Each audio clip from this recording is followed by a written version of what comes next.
Well, they do call me the Owl Man.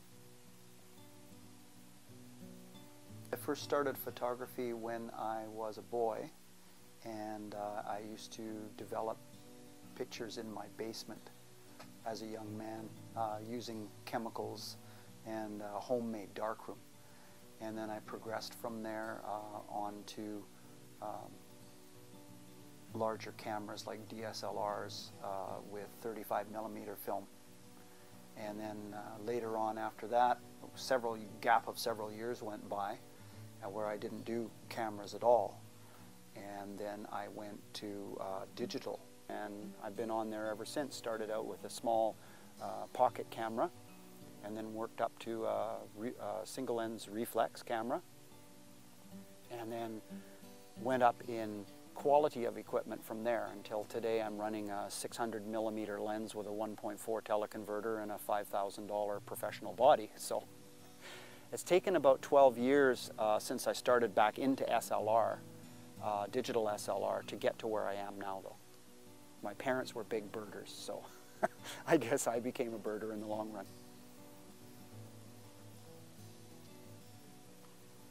I like raptors in general because I think they're cool, but owls are pretty much my favorite.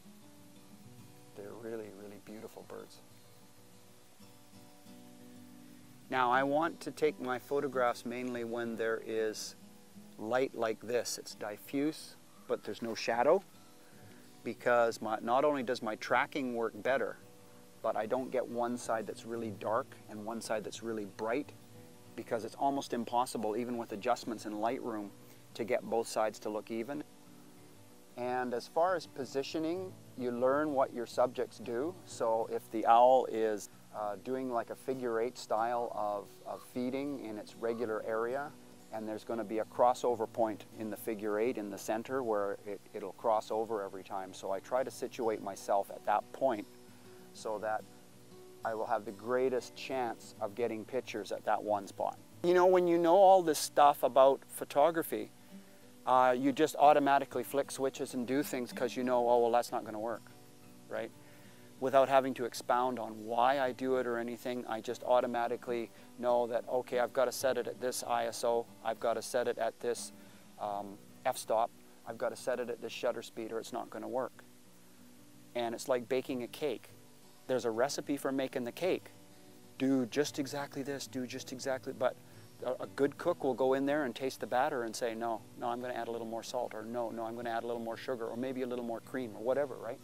That's what photography is. Photography is knowing when to add or subtract, but you know in here, there is no formulae for it. You have a basic ground rule that you follow, but because things are changing around you and the light's changing and the situations and everything are changing, you have to be able to modify on the fly and be like a good cook in the kitchen and cook yourself up a good photograph, right? Another thing that is essential for good, at least for good flight photography and good movement of any kind of animal, when you have a big lens like this, is you need to have a proper, this is called a gimbal. Okay, this device that I have on top of here. When you get the tripod doesn't have this on it. You have to buy that as a separate piece. And the gimbal is great because it not only can swivel this way, but it can swivel up and down. And the idea of it is that you open the gimbal up so that it's loose, but you balance the lens based on where it is on this slide. This is called an Arca Swiss mount. Where it is on the Arca Swiss mount determines whether the lens will balance properly or not. But you want your lens to be balanced so that it's not moving unless you move it. But you have the freedom in all the different axes to get a good photograph, right? I look at it myself as a 50-50 balance, because taking the photograph, it's all well and good to be technically perfect on your photo and your light and everything like that, but you can always tweak it to make it a little bit sharper. You can always change something to enhance it just slightly. So post-processing to me has always been the other 50% of what you need to do with your photo once you've taken it. example, there's not much detail in the white, so I'm going to see how much I can pull the highlights down. Highlights are everything that's over to the right hand side here, so I'm going to try and pull that down. Oh, look at the detail coming in. You see the detail coming into his feathers in here and in here and in here. So it didn't get any darker, but what it did was it pulled in the detail. Now I want to look at the rest of the picture and see what's in shadow. It's pretty even light, so it's not really shadowed too much. We'll see if we boost the shadow a bit what that does. Not too much. It just pulls up some of the stuff that might be in the log, and we're not really worried about that. We want to see the bird. Now what I've noticed since I've done my adjustments is it looks a little washed out. So I'm going to hit it with just a bit more contrast, like that. That makes it look nicer, right? I want to crop it at this point. So now I've got it here. I'm going to draw my, what I think would make a nice picture. And you notice he's facing this way, or she's facing this way and looking off in that direction. So we want to give more room on the left-hand side of the photograph so that the owl has some place to look to. So we're going to give a little bit more space on the left-hand side.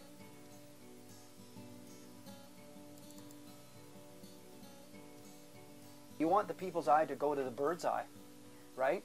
So what I need to do is I need to get rid of this branch here. So the way that I usually do it is I click on this and I go click, click, click. So I'm selecting the area around where the branch is. It's probably going to make me look goofy because I'm going to use a thing called Content Aware Fill. And what it does is it looks all around the area where it is, and it takes pixels and tries to match it. So it's almost like a healing tool, but sort of on steroids. So what I can do is I can just edit, fill, and then I go, poof. See? And then I go select, deselect. Now I might have a little bit of weirdness in there, but I can take a cloning tool in like this, and I can clone that sharp line out along here and up in here so that it's all blended. And you would never know that branch was there.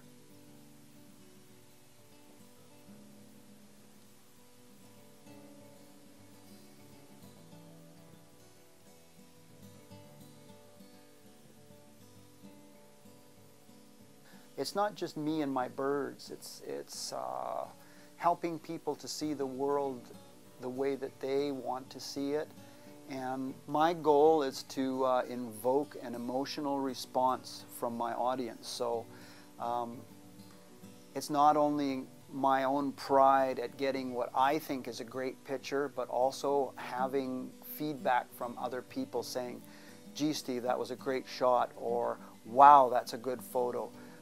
Some people react automatically without thinking, and that's what I'm after. If they react to my photo and go, "Wow, that's great," without having to think to give me some kind of feedback, then I know I've achieved my goal. I know that I've got that emotional response that I want.